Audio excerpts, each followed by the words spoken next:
Just a little journey through our solar system. Everyone knows our planets and sort of how we fit in to the story here. You see really quickly that we're not even the biggest deal in our own solar system, but as Earth comes by, you have to know tonight that we are living on a privileged planet. Anyone would tell you we're living at one of the most special places, if not the most special place in all of creation. But Neptune comes by and Saturn and then Jupiter, and you're like, okay, we're not all that big, even in our own little cul-de-sac.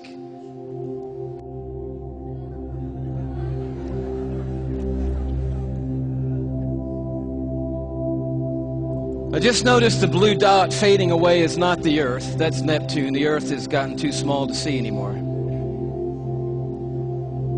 Sirius comes by. Little plug for satellite radio. Not the biggest star, but the brightest star that we have found so far. Pollux, which we didn't mention. Arcturus. Such a beautifully named one, Regal. But then the one that messed me up.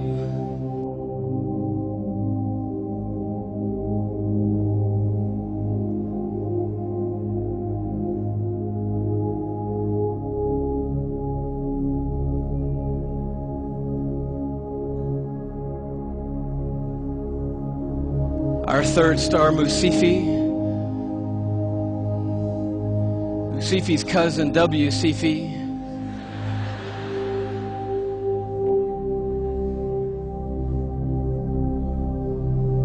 And Canis Majoris.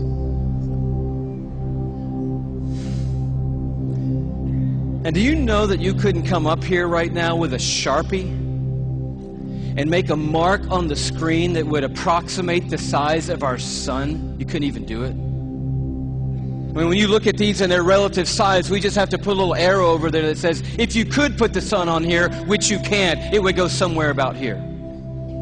And can you hang on that for me? And when you see this, I don't know what happens to you, but I'll tell you what happens to me. A shrinking feeling comes over me, and it's not a bad shrinking feeling, it's a good shrinking feeling. But I'll tell you, the miracle of tonight is crazy, and crazier to me than the size of any star, is that though we are but a vapor, you and me, and tiny and frail, we are marked by majesty. And we have been created in the very image of the God who breathes out the stars and put the universe into place. You and I are fashioned and formed and ordained by the God of all creation. We are fearfully and wonderfully made, you and I.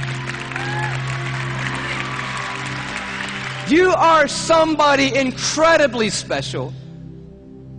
Let me just dial back to the beginning, and I know you know this already, but in the very, very beginning, here's how you happened, okay? One cell from your mom found one cell from your dad.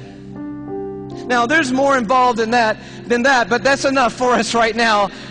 And by the way, we should applaud the one cell from your dad, because that one cell did a pretty heroic thing to be the one cell in the story that we're talking about tonight. One cell from your mom met up with one cell from your dad, each one carrying 23 chromosomes. The one from your mom was carrying half of her DNA. The one from your dad was carrying half of his DNA. And those two cells met and merged into one single cell. And when they did, those chromosomes matched, and they began to form together a brand new DNA code. Using 4 characters, 4 nucleotides, they begin to write out what we have now discovered is the 3 billion character description of who you are, written in the language of God. They wrote out your DNA, your human genome of 3 billion characters made up of those 4 simple nucleotides. And when they did, they described who God had ordained you to be. In that one little simple cell. Scientists say if you took the DNA out of that one little cell and stretched it out, that DNA would be 6 feet long. 3 billion characters stretched out to 6 feet long. So amazing that if I were to read your DNA, reading one character per second, night and day. It would take me 96 years just to read the description of you. And when they formed together, they wrote out and painted a picture which had never been written before in the history of humankind. And then that cell did the unthinkable. It set out to build that model from one cell. I'm telling you, you are a miracle sitting in this building tonight. And you have come a long, long way. I mean, here you are. This may not be in the family photo album, but here you are at 3 days old. 16 cells of you. You say, what in the world is that? It's a 16-cell human embryo on the tip of a safety pin at incredible magnification.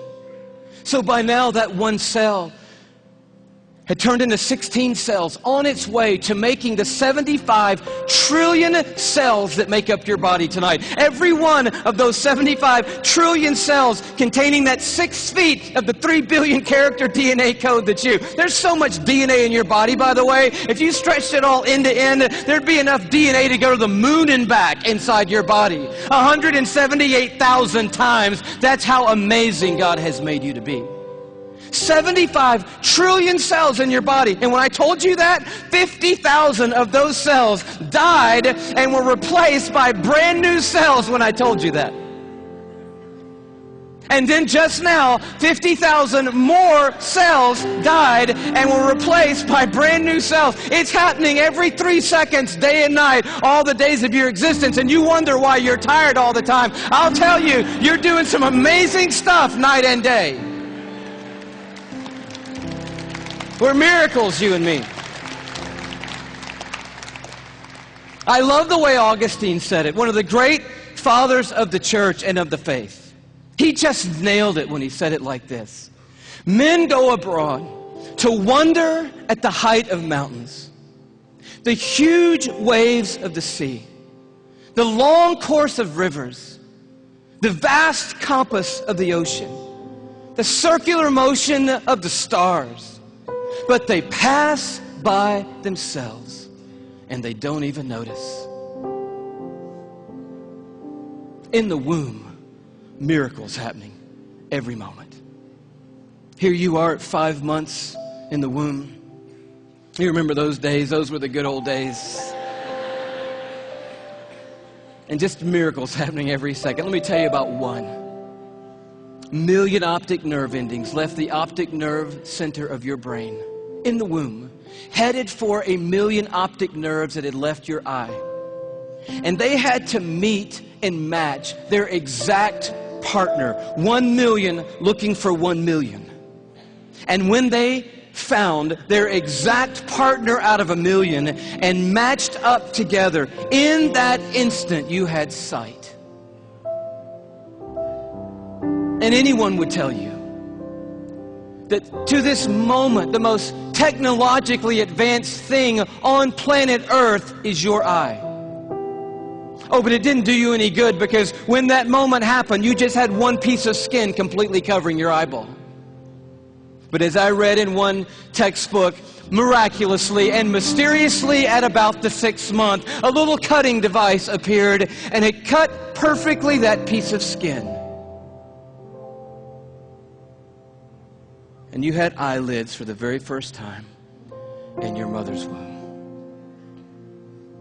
You are fearfully and wonderfully made.